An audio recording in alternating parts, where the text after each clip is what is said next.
In March of 2024, the legendary Akira Toriyama passed away. So today, and in loving memory of him, let's make Kid Goku. Thank you, Toriyama-san, for being such an important part of so many childhoods, mine included, and for continuing to inspire us even now as adults. For all of you watching, I sincerely hope you enjoy this sculpture. So let's just get to it.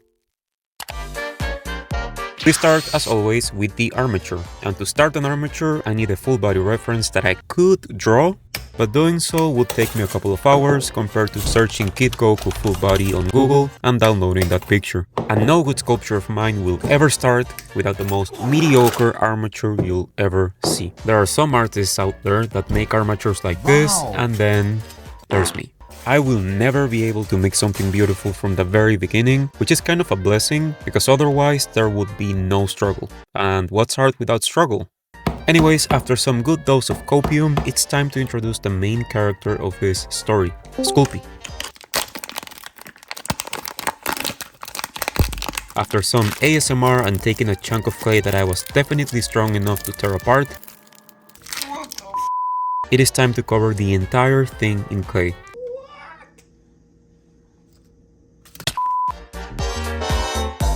Right now I'm only focused on making everything as tight as possible to make the sculpture stronger, and as I said in my last video, making my sculptures the same size as my references became the best approach to start the sketching process for them, because all I have to do as of right now is follow along my reference.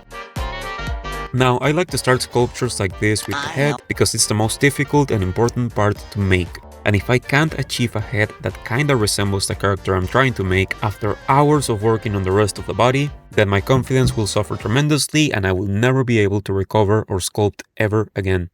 So, no big deal. Taking measurements to set some guidelines is the best approach to break from that scary empty canvas, which is what you're seeing me do here. After the first quick sketch, it's time to clean everything a little bit. Here's where I remind you the importance of knowing the character you're trying to make, because it will make your life a whole lot easier, and I already knew what I was going for even before starting, since this show played a huge role in my childhood. Thank you, Akira Toriyama, for that, and may he rest in peace. I just knew I had to capture Kid Goku as a happy, naive, and innocent kid who was an absolute menace for society. If you watched the old episodes of Dragon Ball, you know exactly what I'm talking about. Now I am adding more depth to the face by adding 2 worms of clay for the eyebrows, and making the ears, which, by the way, this is the only right approach to making ears, and that is to make one and use it as a reference for the other one, and then turning the head like this to help you with symmetry. And now adding some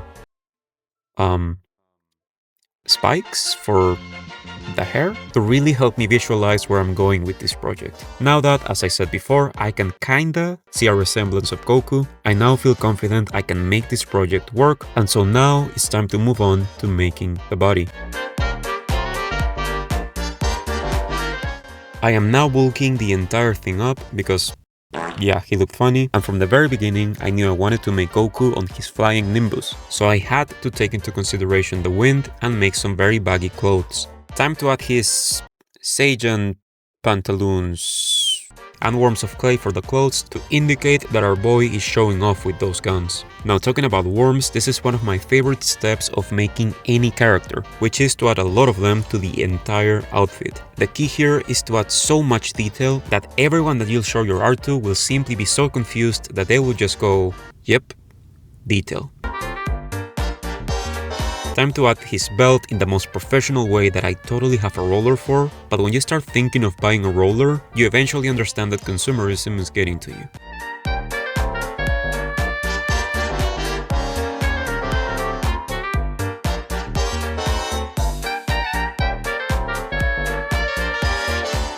Onto making the hand, and of course I have to make Goku holding his Dragon Ball on one hand. I promise it has nothing to do with the fact that sculpting a hand grabbing onto something is a million times easier than making the hand by itself. Not at all. I am also not going to make the other hand holding onto something for that same exact reason. To make his power pole, I just cut it, some sculpting wire, and called it a day. Looking back, I now think it's too thin, and therefore adding some clay would have definitely been the right call, but who am I to judge? It's not like I made this myself. With so many accessories on this project, it's difficult to explain one part without moving on to the next section the next second, but that's the best way to make any sculpture, which is to move on from one thing to the next fairly quickly. I'm just adding more strands of hair, which are key for the silhouette of this character, and considering how unique Dragon Ball characters are, and the silhouette being a pretty good reason as to why, capturing his crazy hair is key. Making the tail with, you guessed it, some armature. I'm covering the entire wire in clay, and now onto making his power pose holster. Listen, English is not my thing, and I watched this show in Spanish only, so I am sorry, okay? I'm trying my best here. And now onto one of the best decisions I made in the entire year. It's quite sad that I am not exaggerating. Listen carefully. Make a cool base for your characters. Yes, it's that simple. Sure, it's going to take some more time, but this will take any project you make to the next level, which is making it look more like a statue. And as I said before, I'm making Goku flying on the kintoun, which I made by making a huge ball of aluminum, then covering it all up in clay, adding the tail of a cloud that I totally recorded, but my dog ate the footage, and then adding these shrimp shapes all over. Now that we are on the last step of the sculpting process, this is a good time to add those very gentle lines for the hair that I have absolutely no idea what they are, but hey, detail.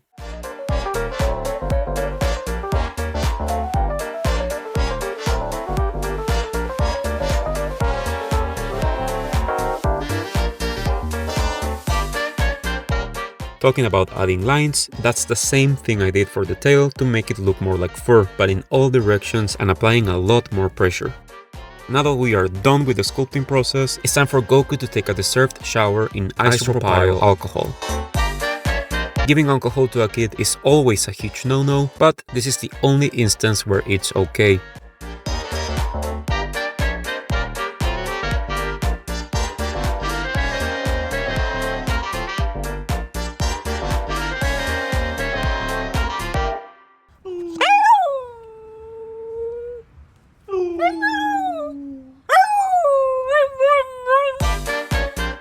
Now the reason why I haven't glued anything together is because there are a lot of fragile pieces on this character, and knowing myself, I know damn well I would break some of them. This is not me foreshadowing anything at all in any way. And it also makes the painting and sanding process a lot easier. Now talking about sanding, after last week's video I learned my lesson that I should always sand my sculptures before painting. And just like Anakin, I also hate anything to do with sand. It really does get everywhere, but considering how much I suck at smoothing things out, there's no escape from this. Now onto the painting process,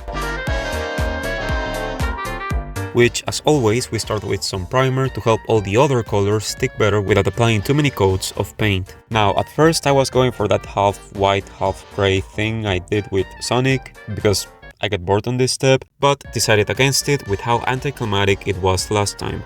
After covering the whole thing in white, we are finally done with this color.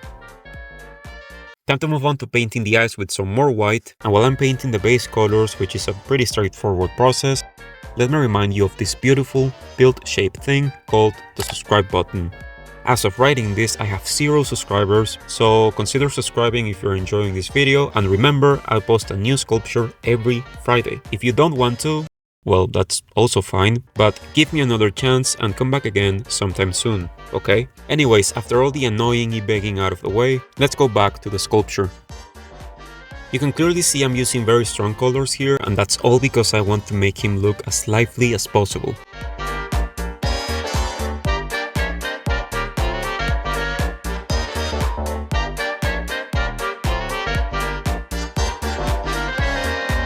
As I said earlier, I knew I was going to break something, and thankfully it was a very easy fix with the help of the world's strongest glue.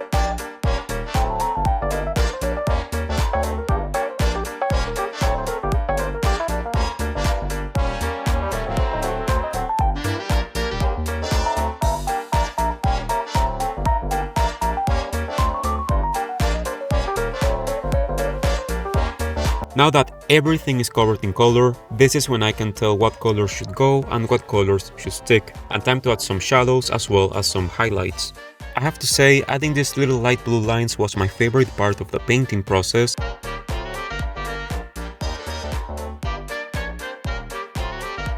and I added some purple lines to play a little bit more with my options.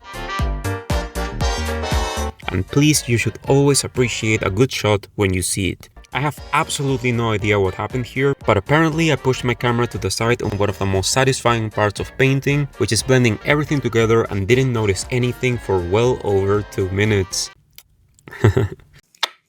Getting close to the finish line, it is time to paint the actual Dragon Ball, because at this point it could have been any number, but of course it needs to be the 5th one. After making you angry so you would go comment that it's actually the 4th one and therefore boosting this video,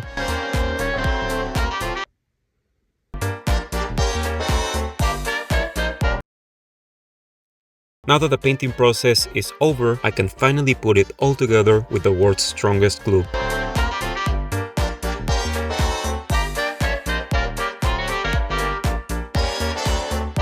And a last highlight to the Dragon Ball indicates the end of one of my favorite projects ever. We will never forget you, Akira Toriyama, and how you were there for us in such a special period like our childhoods. If you would like me to make a sculpture of your profile picture, all you have to do is subscribe, take a screenshot and send it to me over on Instagram. Let me know what I should sculpt next in the comments down below, and come back again next Friday, okay? There's more videos for you to watch right now, so don't wait till next Friday.